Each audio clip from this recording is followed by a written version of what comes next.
नमस्कार, स्वागत है आप सभी का न्यूज़ 18 के डिजिटल प्लेटफॉर्म पर। मैं हूं आपके साथ आपकी होस्ट चित्रा शर्मा। देखिए, साल का आखिरी सूर्य ग्रहण बहुत ही महत्वपूर्ण और खास माना जा रहा है और ये आ ही गया है क्योंकि इस दिन सर्वप्रत अमावस्या का संयोग बन रहा है। इसके अलावा इस ग्रहण का सूतक काल भी मान्य नहीं होगा क्योंकि यह भारत में दृश्यमान नहीं होगा। भारतीय समय अनुसार इस ग्रहण की शुरुआत 21 सितंबर यानी कि कल रात 11 बजे होगी और समापन 22 सितंबर की सुबह 3:23 पर होगा। 21 सितंबर को साल का आखिरी सूर्य ग्रहण लगने जा रहा है। यह ग्रहण आंशिक होगा जो कि भारत में दृश्यमान नहीं होगा क्योंकि यह भारत में दिखाई नहीं देगा, इसलिए यहाँ इसके सूतक नियम लागू नहीं होंगे। लेकिन ग्रहण चाहे कहीं भी दिखे, इसका असर प्राकृतिक और वातावरण पर जरूर पड़ता है। ज्योतिष शास्त्र के अनुसार ग्रहण के समय नकारात्मक ऊर्जा सक्रिय हो जाती है और यह सूर्य ग्रहण कन्या राशि और पूर्व भाद्रपद नक्षत्र में लगने जा रहा है, जिससे कि इसका महत्व और भी ज्यादा बढ़ जाएगा। तो चलिए जानते हैं कि साल का आखिरी सूर्य ग्रहण कहां कहां दिखेगा और किन राशियों के लिए ये अशुभ भी हो सकता है। भारतीय समय अनुसार साल का आखिरी और दूसरा सूर्य ग्रहण 21 सितंबर रविवार के दिन लगेगा। इस ग्रहण की शुरुआत भारतीय समय अनुसार रात 11 बजे होगी और इसका समापन 22 सितंबर की अर्धरात्रि में 3:23 पर होगा। इसकी कुछ अवधि 4 घंटे से अधिक की होगी और इस ग्रहण की पीक टाइमिंग रात 1:11 पर रहेगी। कहां कहां सूर्य ग्रहण दिखेगा ये भी आपको बताते हैं। यह ग्रहण भारत में दिखाई हालांकि नहीं देगा। यह मुख्य रूप से दक्षिणी प्रशांत महासागर, न्यूजीलैंड, ऑस्ट्रेलिया और अंटार्कटिका के कुछ हिस्सों में दिखाई देगा। क्योंकि यह भारत में नजर नहीं आएगा, इसलिए यहाँ सूतक काल भी लागू नहीं होगा, तो इसकी चिंता आप ना कीजिए। क्या होता है सूर्य ग्रहण ये भी आपको बताते हैं। देखिए, जब चंद्रमा अपनी परिक्रमा करते हुए पृथ्वी और सूर्य के बीच आ जाता है तो इसे सूर्य ग्रहण कहते हैं और सूर्य की रोशनी का कुछ हिस्सा या पूरा भाग धरती पर नहीं पहुंच पाता तो उसे सूर्य ग्रहण कहते हैं। हालांकि 21 सितंबर को लगने वाला सूर्य ग्रहण आंशिक होगा। सूर्य ग्रहण 2025 पर ग्रहों की क्या स्थिति डालेगा इस पर भी आपको बताते हैं। ज्योतिषाचार्य जो हैं उनके अनुसार इस साल सूर्य ग्रहण पर ऐसी स्थिति बन रही है कि कन्या राशि में यह ग्रहण लग रहा है, वहीं सिंह राशि में शुक्र और केतु की द्विग्रही युति का निर्माण होने जा रहा है।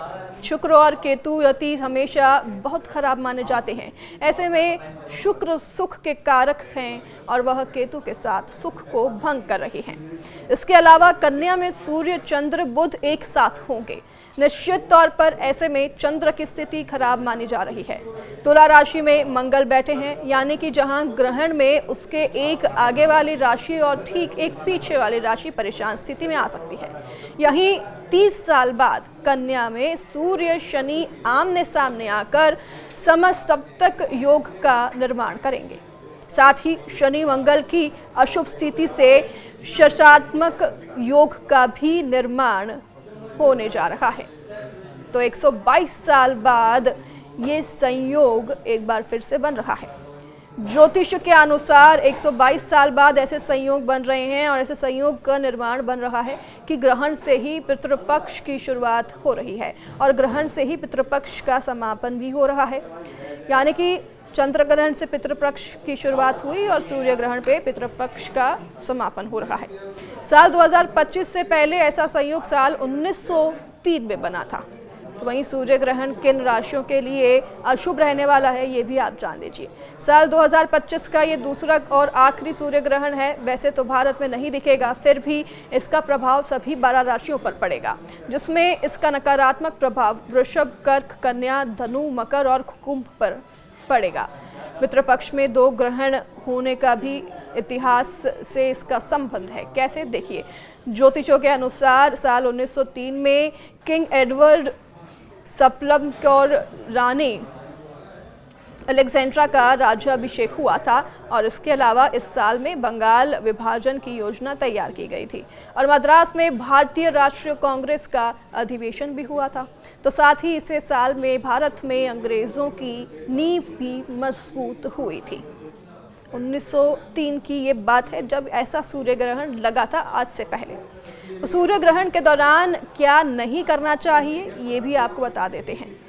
पहला, जप और ध्यान करें। ग्रहण के दौरान मंत्र जाप करें। ध्यान और प्रार्थना का फल मिलता है, सामान्य दिनों से ज़्यादा इस दौरान मिलता है। दूसरा, दान करना शुभ माना जाता है, तो जितना हो सके उतना दान करिए। ग्रहण के बाद गरीबों को भोजन या फिर वस्त्र दान करने से पितरों और देवताओं का आशीर्वाद भी मिलता है। तीसरा, स्नान और शुद्धि ग्रहण खत्म होने के बाद ज़रूर करें। स्नान करना और घर की सफाई करना शुभ माना जाता है। हालांकि 21 सितंबर को लगने वाला आंशिक सूर्य ग्रहण का असर कई देशों पर होगा।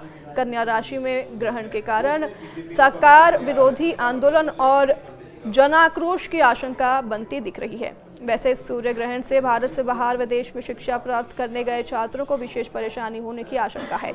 तो आइए जानते हैं कि सूर्य ग्रहण का भारत सहित दुनिया के तमाम देशों पर क्या असर होगा। देखिए, सूर्य ग्रहण 21 सितंबर के दिन आश्विन अमावस्या को लगने वाला है और यह एक आंशिक सूर्य ग्रहण होगा जो कि ऑस्ट्रेलिया के कुछ हिस्सों के साथ साथ केवल न्यूजीलैंड और फिजी में ही दिखाई देगा। क्योंकि यह आंशिक सूर्य ग्रहण भारत में नहीं दिखाई देगा, इसका कोई भी सूतक यहाँ नहीं लगेगा। किंतु अगर बात करें गोचर में कन्या राशि और उत्तर फाल्गुनी में नक्षत्र में पड़ रहे इस ग्रहण की राशि की, तो ये राशि को वक्री शनि की 7वीं दृश्य से पीड़ा हो रही है। अतः कई देशों में सरकार विरोधी आंदोलन और जन आक्रोश आदि हो सकते हैं। ऑस्ट्रेलिया में सितंबर के दूसरे सप्ताह में भारतीय मूल के प्रवासियों की बढ़ती संख्या को लेकर कुछ नस्लवादी सोच रखने वाले लोगों ने एक बड़ी रैली भी की थी। तो भारतीय प्रवासियों के विरोध में कुछ अन्य देशों में भी ऐसे कुछ नस्लवादी लोगों के असफल विरोध प्रदर्शन हो सकते हैं। भारतीय समय अनुसार अश्विन अमावस्या 22 सितंबर को रात्रि 1:24 पर समाप्त होगी। तो अमावस्या की समाप्ति के समय ही भारतीय समय अनुसार यह आंशिक सूर्य ग्रहण दक्षिणी गोलार्ध में लग सकता है। ऐसे में यह ग्रहण भारत सहित दुनिया के तमाम देशों पर क्या असर डालेगा ये भी जानते हैं ज्योतिष शास्त्र के अनुसार। देखिए, ग्रहण का गोचर है प्रवासी भारतीयों के लिए ज़्यादा कष्टकारी साबित हो सकता है। और कैसे ये भी आपको बताते हैं। आज़ाद भारत की कुंडली यानी कि 15 अगस्त 1947 मध्य रात्रि दिल्ली के संदर्भ में इस सूर्य ग्रहण को देखें तो वृषभ लग्न की आज़ाद भारत की कुंडली के पंचम भाव में कन्या राशि में सूर्य और चंद्रमा के साथ बुध भी स्थित होंगे। तो वहीं पंचम भाव विद्यार्थियों के साथ साथ शेयर बाजार, पर्यटन उद्योग, सिनेमा, कूटनीति का माना जाता है। ग्रहण की राशि कन्या पर मौन राशि में गोचर कर रहे हैं। तो वक्री शनि की दृष्टि के चलते ग्रहण के 3 महीने के भीतर भारत में विदेश पढ़ने गए विद्यार्थियों को भी कुछ मुश्किलों का और विरोधों का सामना करना पड़ सकता है, विशेषकर अमेरिका, ऑस्ट्रेलिया और न्यूजीलैंड जैसे देशों में। ऑस्ट्रेलिया के अगर माने तो यहाँ तो पहले से ही चल रहा है विरोध प्रदर्शन, जो कि हम सब जानते हैं। और ऑस्ट्रेलिया की मीन लग्न की स्थापना कुंडली यानी कि 1 जनवरी 1901 दोपहर 1:25 मेलबर्न में सूर्य में शुक्र की कठिन विषोत्री दशा जून 2026 तक शुरू नहीं है। न्यूजीलैंड की वृषभ लग्न की स्थापना कुंडली 26 सितंबर 1907 मध्य रात्रि वेलिंगटन में शुक्र में शनि की अनुकूल दशा के चलते ग्रहण के फल सामान्य होंगे। सूर्य ग्रहण का इन लोगों और दिशाओं में भी अधिक प्रमाण होगा। देखिए, आपको बताते हैं कि सितंबर की अश्विन मास की अमावस्या के समय सूर्य और चंद्रमा के कन्या राशि में ग्रहण के चलते बृहत संहिता के अनुसार फसलों और काविजन, विद्वान, लेखकों, गायकों, असम और त्रिपुरा प्रदेश, धान पैदा करने वाले प्रमुख प्रदेशों को कष्ट होगा। कन्या राशि में सूर्य ग्रहण के प्रभाव से सिनेमा और मनोरंजन जगत के कुछ बड़े कलाकारों के साथ विवाद सुर्खियों में रहेंगे। और इस वर्ष धान, चावल की फसल सामान्य से कम होगी और पूर्वोत्तर में त्रिपुरा, मणिपुर आदि से कुछ अप्रिय समाचार भी मिल सकते हैं। सूर्य ग्रहण उत्तर फाल्गुनी नक्षत्र में पड़ रहा है, जो कि देश के दक्षिण भूभाग को कुर्म चक्र के अनुसार झंगित करता है और ग्रहण के समय कन्या राशि के पीड़ित होने से दक्षिण के राज्यों में भ्रष्टाचार के मामले अधिक उजागर होने के योग भी बनते दिख रहे हैं। उत्तर पूर्व मानसून में तमिलनाडु राज्य में अक्टूबर के अंत और नवंबर के महीने में सामान्य से अधिक वर्षा होने का संकेत भी है। तो साथ ही जान लीजिए कि किन किन राशियों के लिए यह सूर्य ग्रहण कष्टकारी रहेगा।